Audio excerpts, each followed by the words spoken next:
Halo teman-teman, selamat datang di channel YouTube saya. Kali ini kita akan belajar bagaimana membangun sebuah server yang akan digunakan untuk menjalankan aplikasi website. Apa yang harus teman-teman siapkan untuk seri kali ini, yaitu teman-teman harus install dulu apa yang namanya VirtualBox. Jadi VirtualBox itu dapat diinstal, dapat di-download di situsnya VirtualBox.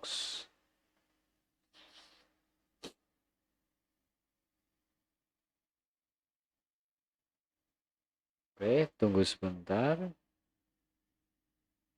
Nah, teman-teman bisa menginstal VirtualBox di sini. Nanti disesuaikan mana sesuai OS teman-teman ya. Jadi downloadnya ada di bagian ini. Nanti kalau teman-teman menggunakan Windows bisa ada ke sini nih. Nah, di sini. Nah, nanti di-download ya. Oke.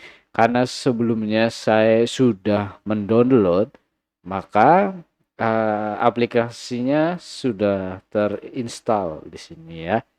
Langkah selanjutnya adalah kita memerlukan apa yang namanya sistem operasi ya. Untuk menginstalasi sistem operasi ini kita perlu mengunduhnya di website sistem operasi tersebut. Di sini saya akan menggunakan sistem operasi berbasis kernel Linux, yaitu Ubuntu ya. Jadi Ubuntu itu di-download di ubuntu.com. Sorry, saya nggak pakai Ubuntu ding. Kayak terlalu besar. Saya menggunakan Debian untuk contoh kali ini, dimana setelah masuk ke websitenya, klik download, nanti teman-teman akan diarahkan untuk mendownload di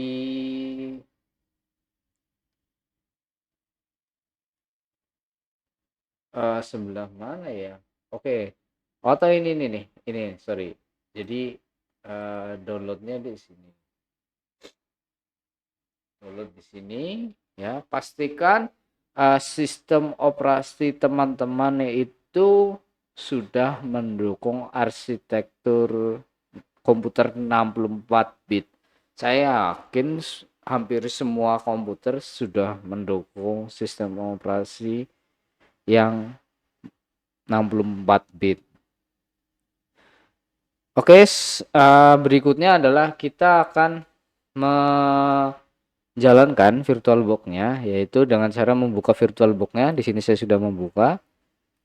Kita akan masuk ke menu yang ini ya, baru atau new.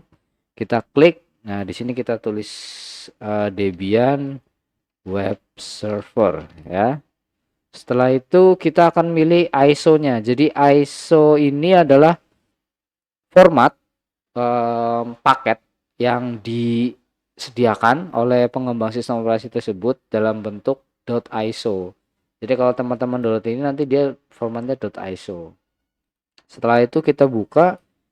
Nah, di sini saya sudah pernah menggunakan, jadi saya sudah ada listnya ya. Kalau belum tinggal diklik lainnya. Nanti cari ada di direktori yang mana. Misal di sini saya menggunakan Debian 11 ya. Lalu kita next. Kita next saja. Nah, di sini alokasi memori yang kita gunakan cukup 1 giga pun cukup ya untuk proses belajar, tapi kita mengikuti rekomendasi dari si VirtualBox itu karena di sini saya RAM-nya sebesar 8 GB, maka yang direkomendasikan oleh VirtualBox adalah 2 GB. Nah, kita next saja. Di sini kita akan diberi pilihan atau kita akan ditunjukkan bagaimana alokasi hard disk yang akan kita gunakan, karena di sini VirtualBox itu menyarankan menggunakan 20 GB, maka kita ikuti saja. Kita next finish. Nah, maka sudah muncul ya sebuah profil baru sistem operasi yang ada di dalam sistem operasi kita. Jadi VirtualBox ini adalah mesin untuk menjalankan OS di dalam OS kita. Jadi virtual ya, virtual OS atau virtual machine. Nah, setelah ini kita jalankan dengan cara double klik ya.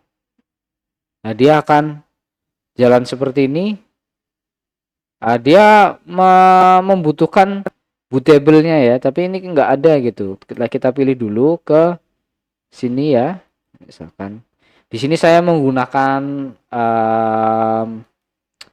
VirtualBox versi 7 ya. Jadi nanti disesuaikan dengan versi teman-teman. Oke, setelah itu kita restart dan mount ulang. Oke, di sini untuk menginstal Linux Debian atau sistem operasi Debian, kita dihadapkan dengan dua pilihan ya. Pertama adalah graphical install dan install. Karena mungkin nanti dari teman-teman banyak yang mungkin baru pertama di Linux, saya akan menyarankan menggunakan menu graphical install, yaitu kita klik enter aja karena di sini nggak ada interaksi kursor ya. Kita klik aja graphical install, tapi setelah ini nanti ada interaksi kursor.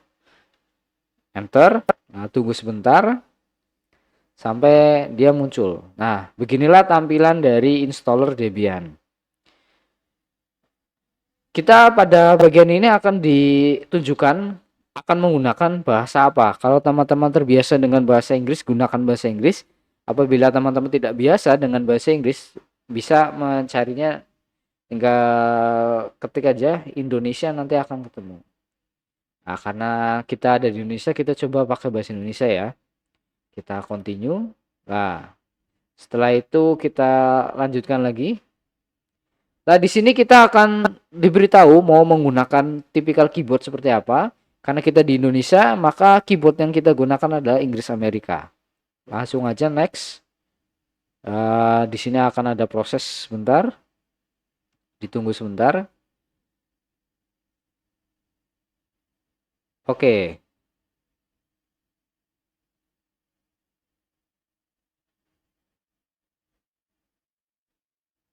Jadi dia akan mengatur internetnya ya. Oke.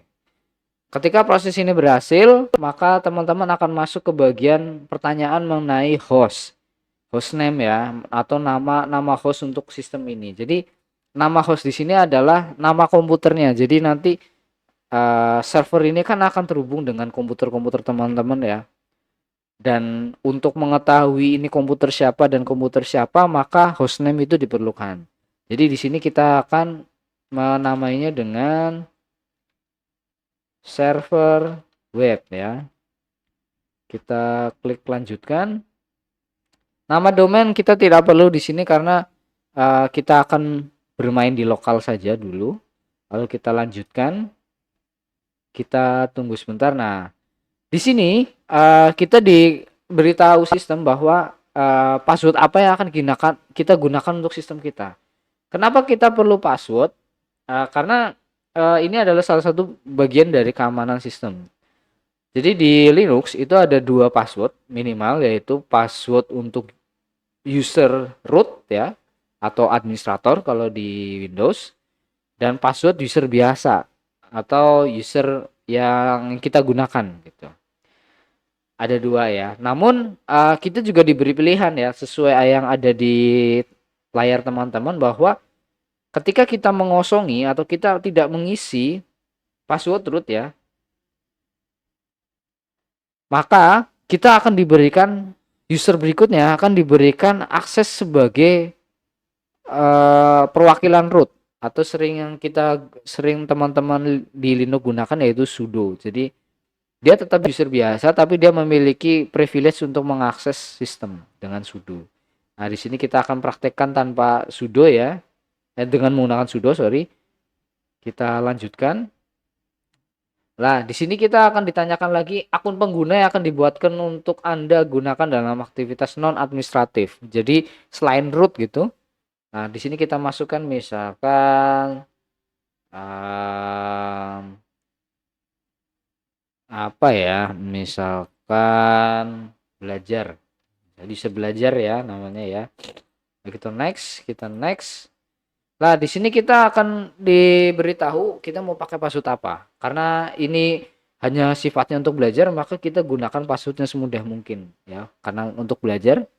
Namun ketika ini sudah masuk ke production atau udah masuk untuk kebutuhan produktif seperti di kantor dimanapun itu, jangan sekali-sekali menggunakan password yang mudah ditebak gitu. Oke, di sini kita akan gunakan password belajar. Sorry. Belajar. Di sini juga passwordnya belajar. Belajar. Kita samakan dulu. Ya, sama ya. Kita lanjutkan. Nah, setelah itu kita ditanyakan, kita akan menggunakan zona waktu mana? Karena kita ada di Indonesia atau regionalnya Indonesia, kita ada 3 waktu, yaitu waktu Indonesia Barat, Tengah, dan Timur. Karena saya ada di waktu Indonesia Barat, maka saya akan menggunakan WIB. Kalau teman-teman ada di daerah Sulawesi, Kalimantan, Bali, NTT, atau sekitarnya, gunakan WITA. Atau teman-teman ketika ada di Indonesia Timur, bisa menggunakan WIT. Dan di sini sudah ada daerah-daerahnya ya. Kita lanjutkan. Kita tunggu sebentar, dia sedang membaca harddisk yang tadi sudah kita alokasikan. Karena sifatnya adalah kita belajar dan belum untuk ranah yang lebih expert, kita akan menggunakan pemartisian ya. Jadi di bagian ini adalah bagian partisi. Jadi partisi itu adalah pemisahan. Jadi harddisk kita akan dibuat part atau bagian-bagian yang nanti digunakan untuk kebutuhan-kebutuhan sistem gitu. Karena kita masih di awal ya, masih awal pembelajaran, kita menggunakan menu yang terpandu. Nah, kita enter saja. Setelah itu kita pilih aja semuanya. Biarkan sistem yang membuat. Jadi sistem akan membuat partisi yaitu slash yang artinya root dan swap adalah bagian dimana dari harddisk itu yang akan membantu RAM ketika RAM atau memori itu sudah mencapai kapasitas maksimalnya. Jadi dia pembantu dari RAM.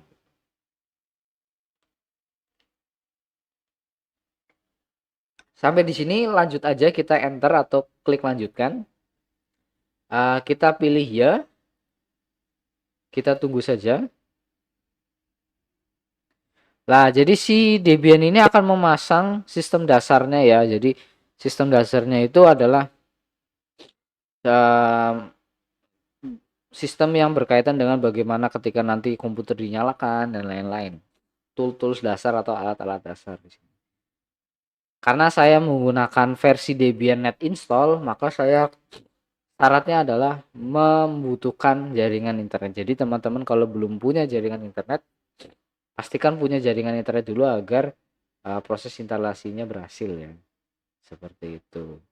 Materi kali ini itu berkaitan dengan web server karena konten-konten sebelumnya berkaitan dengan web server ya, dimana saya belum membuat konten yang berkaitan dengan web server. Jadi kenapa saya memilih Linux dan bukan Windows? Karena pertama mayoritas server di dunia ini itu menggunakan sistem operasi berbasis kernel Linux ya. Tapi tidak menutup kemungkinan untuk sistem operasi lain seperti BSD dan juga Windows gitu. Jadi Windows dia juga punya versi servernya. Biasanya dia digunakan untuk kebutuhan-kebutuhan yang ya memang user yang membutuhkan Windows gitu. Tapi kebanyakan di dunia ini menggunakan server yang menggunakan OS berbasis Linux. Gitu. Jadi untuk informasi teman-teman aja, jadi banyak sekali varian Linux ya. Jadi Linux itu Linux sendiri itu ada kernel ya. Jadi kadang ada beberapa persepsi orang menyebut Linux itu kernel dan ada orang yang menyebut Linux itu OS gitu. Padahal Linux itu adalah kernel gitu. Tapi ya itu kembali ke selera masing-masing untuk menyebutkan apakah Linux itu sebagai representasi dari kernel atau dari OS. Oh iya, kernel sendiri itu adalah inti dari sebuah sistem ya. Jadi apapun sistemnya pasti dia memiliki kernel gitu, memiliki inti gitu, memiliki jantung lah gitu. Jadi kernel itu adalah jembatan antara, kalau di OS ya, dia jembatan antara aplikasi yang berhadapan langsung dengan kita dengan hardware gitu. Jadi hardware itu kan taunya cuma bahasa bahasa bahasa mesin itu kan nol dan satu. Sedangkan bahasa kita adalah bahasa yang bisa dibaca seperti seperti ini kan gitu. Oke. em, Setelah ini kita akan ditanyakan apakah kita akan meng-scan DVD yang lain atau ISO yang lain seperti itu. Kita jawab saja tidak. Nah, kita akan diatur untuk pengelola paket ya. Jadi karena ini adalah versi net install, jadi ada beberapa aplikasi yang harus diunduh dari internet gitu ya. Jadi kita pilih aja Indonesia karena kita di Indonesia. Kita pilih aja yang dep.debian.org untuk memastikan ya. Kadang beberapa mirror ini nggak jadi gitu. Seperti itu. Jadi kita kita pilih yang ini aja. Kita lewati aja untuk bagian proxy. Nah, dia akan melakukan retrieval data sebanyak 6 ya, jadi 4 dari 6 gitu. Dan ada waktu estimasinya berapa second untuk mendapatkan hasilnya. Jadi dia itu seperti kita men-scan dulu, ibaratnya si Debian 11 ini itu ibarat manusia ya. Dia lapar gitu, mau mau mau makan tapi dia nggak tahu menunya gitu. Dia harus download dulu menunya gitu di sebuah warung misalkan katakan, dan di warung itu menyediakan menu-menu yang bervariatif. Nah, disinilah proses ini sedang berlangsung bahwa dia akan mengambil menu-menu makanan yang dia butuhkan, atau kalau konteksnya di sini adalah sistem operasi, artinya dia sedang mengunduh daftar aplikasi yang tersedia gitu. Ditunggu sekitar ya 1 menit 2 menit lah. Itu kan ada estimasinya itu.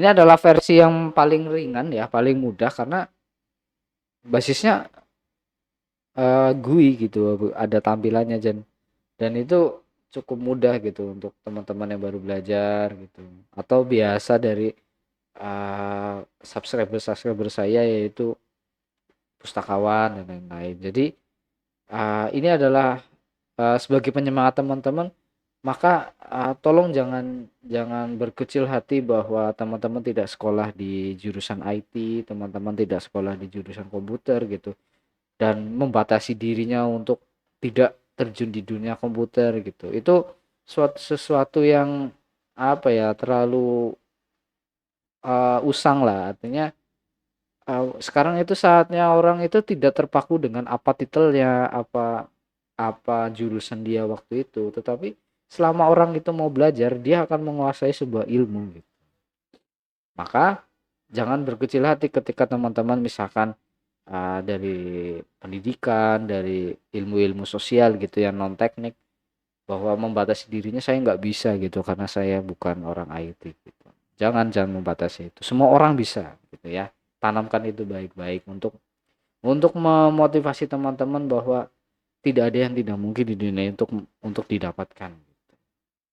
Jadi channel ini sebenarnya adalah tujuan saya untuk mem- me- membuat orang-orang yang masih membatasi dirinya untuk tidak terjun di dunia teknologi bisa terjun di dunia teknologi gitu, walau uh,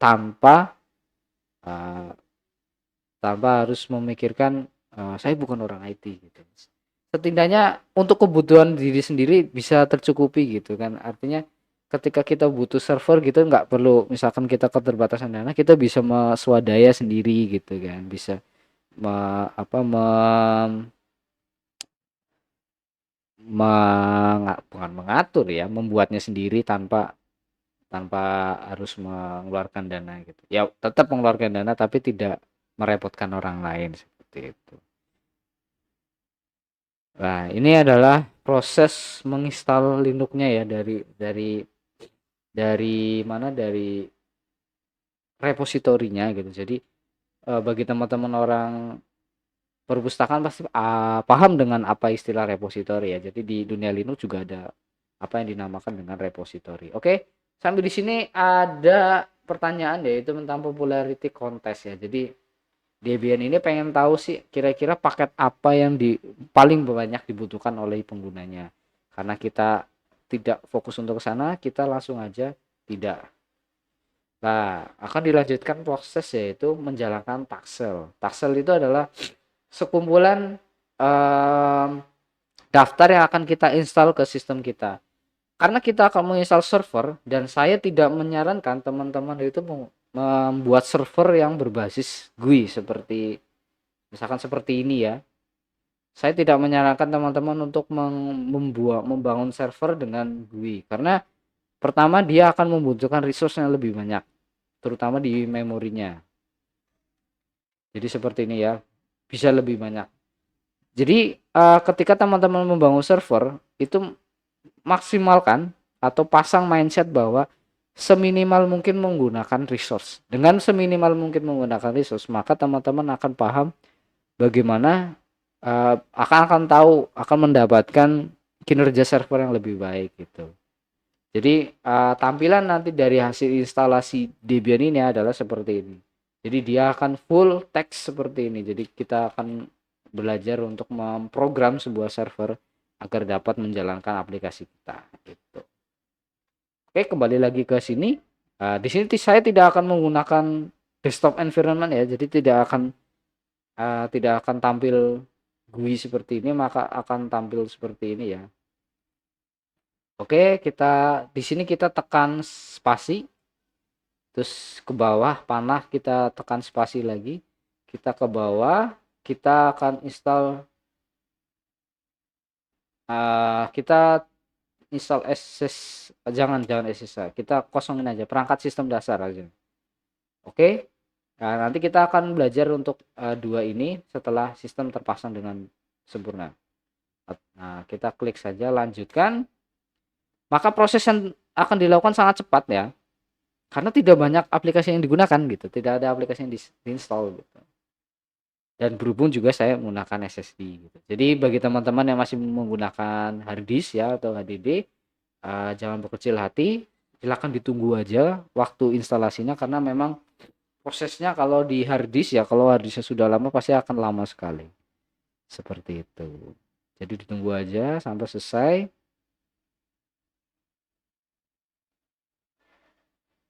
Jadi ini adalah proses instalasi ya dan konfigurasi dari apa yang sudah kita tentukan tadi.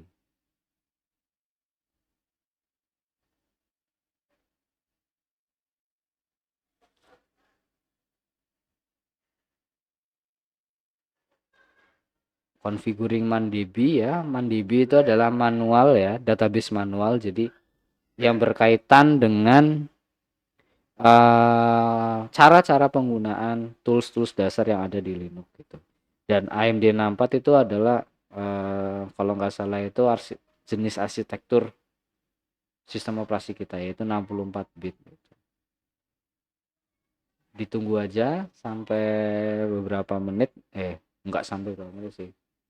Nah, di situ baru ada proses instalasi grab. Grab itu adalah atau tulisannya grup ya kalau dalam pelafalan Indonesia. Dia adalah jembatan antara BIOS yang biasa kita kalau nyalain laptop tuh ada misal tulisan Lenovo, Asus, Acer dan lain-lain, itu adalah gambaran dari awal BIOS atau yang namanya Basic Input Operation System gitu ya. Itu namanya BIOS. Nah, setelah BIOS itu nanti akan masuk yang namanya bootloader. Jadi di bootloader ini ya apa ya jembatan antara proses booting di BIOS dan masuk ke hard disk untuk mengelola untuk masuk ke sistem operasi. Dan di sini Debian secara default menggunakan grep. Nah, kita di sini tinggal enter aja untuk melanjutkan. Kita pilih yang ini dev SDA ya. Lanjutkan. Biarkan sistem memasang bootloadernya. Di sini akan masuk ke menyelesaikan proses instalasi atau finalisasi.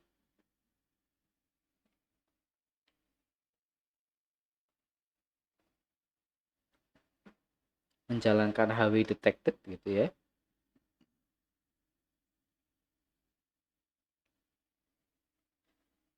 Jadi alasan kenapa saya tadi tidak menggunakan Ubuntu karena ISO-nya gede teman-teman. File ISO-nya itu 1,4 gitu ya. Jadi saya kelamaan downloadnya, ya udah saya download yang net install aja versi Debian. Toh juga dua OS ini tidak berbeda jauh ya antara Debian sama Ubuntu, karena Ubuntu sendiri adalah sistem operasi yang dibangun berdasarkan sistem operasi Debian. Nah tuh baru tahu kan yang kayak gitu kan, istilah-istilah gitu ya, karena ini hanya berlaku di dunia open source ya, tidak berlaku juga di dunia non open source, tapi nggak tahu seperti apa. Oke, selanjutnya kita lanjutkan, dan ini proses instalasi sudah berhasil, maka sistem akan rebooting. Nah, kita sudah mendapatkan sistem operasi untuk server kita, yaitu menggunakan Debian versi 11.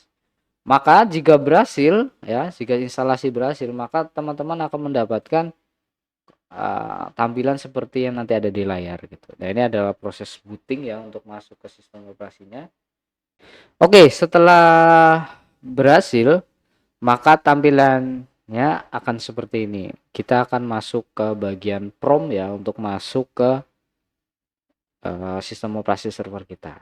Sampai di sini untuk videonya. Kita akan lanjutkan pada video berikutnya. Oke, stay tune dan jangan lupa subscribe kalau teman-teman ingin tahu kelanjutan dari videonya. Dadah.